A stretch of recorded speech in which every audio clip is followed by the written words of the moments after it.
وبنور بكره زي كل مره بنختم بيه الحلقات بتاعتنا عشان التفاؤل للحلقات اللي جايه. ايه؟ كات. يلا اللي بعده. هاكل.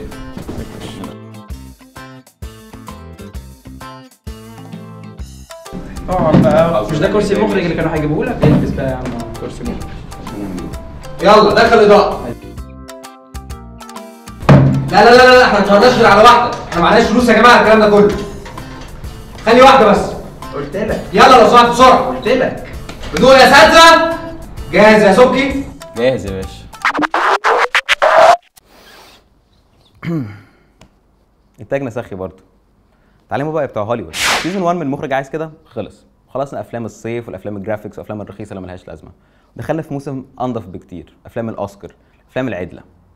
سيزون 2 هنغطي كل الحاجات ديت، وهنبتديها ان احنا نتكلم عن اكتر واحسن 27 فيلم هيبتدوا الموسم دوت.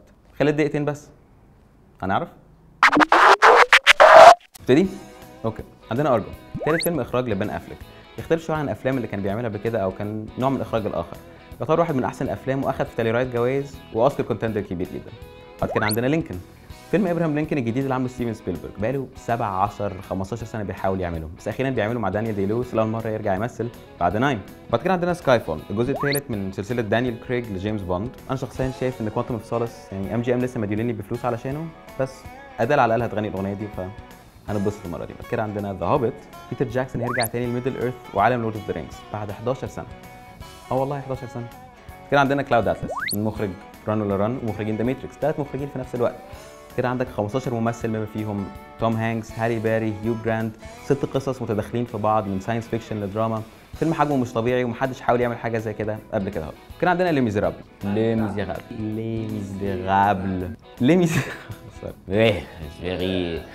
I like Victor Hugo and his books. Anyway, لي ميزيرابل الناس متخيلين ان هو فيلم وثائقي عن حاله الشعب المصري دلوقتي، بس هو فيلم غنائي. عندنا هيو جاكمان، ان هاثواي، راسل كرو من اخراج توم هوبر. هيبقى فيلم كبير جدا. بعد كده عندنا لايف اوف باي من اخراج انجلي مخرج بوك باك ماونتن. هيحاول يحط ولد هندي مع نمر زيبرا في مركبه طول الفيلم من غير ما نزهق. زيرو دارك 30 كاثرين بيجلو مخرجة ذا هيرت لوكر، اول ست تكسب اوسكار في التاريخ وترجع تاني علشان تحكي لنا قصه ازاي اسامه بن لادن بقى لهم 10 سنين بيحاولوا يمسكوه. وبعد كده عندنا انا كرينينا، جو رايت بيحاول يدخل 1000 صفحه في 2.5 ساعة من الميلودراما الروسيه على مستوى عالي جدا. بعد كده عندنا جانجو انشيند، كوينتين تارانتينو بيرجع تاني بعد انجلوريوس باستردز وكيل بيل عشان يحكي لنا قصه عبد وهو بيحاول ينتقم للي حصل لمراته.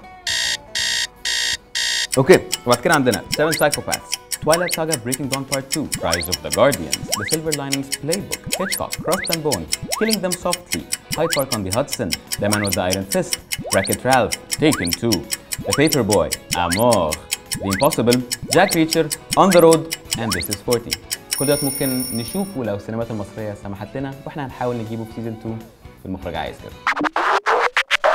واحد من اهم الافلام المصريه في الموسم اللي جاي هو فيلم الشتاء اللي فات. الفيلم لسه راجع من فينيس، اخراج ابراهيم البطوط وبطوله عمرو واكد. ما تيجي نخليهم هم يتكلموا عن الفيلم احسن. انزل انزل اقف عندك ما تتحركش.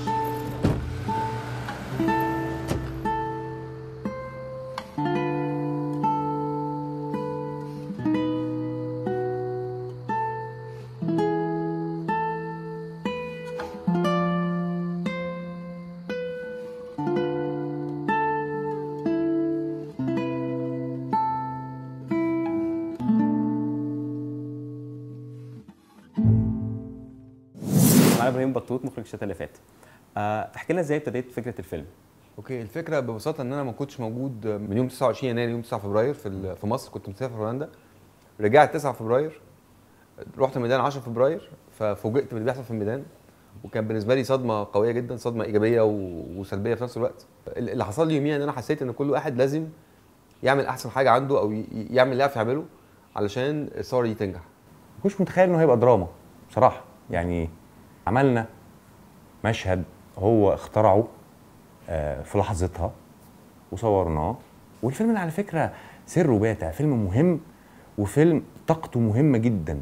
يوم 10 فبراير احنا صورنا التنحي بتاع مبارك. قبل ما يتنحى يوم 11 فبراير مبارك تنحى، ودخلنا وخطوه بخطوه لقينا الدنيا بتفتح، تحس ان الناس كلها مسخره عشان يطلع الحاجه دي في الاخر كوره الطاقه الايجابيه من كل الناس.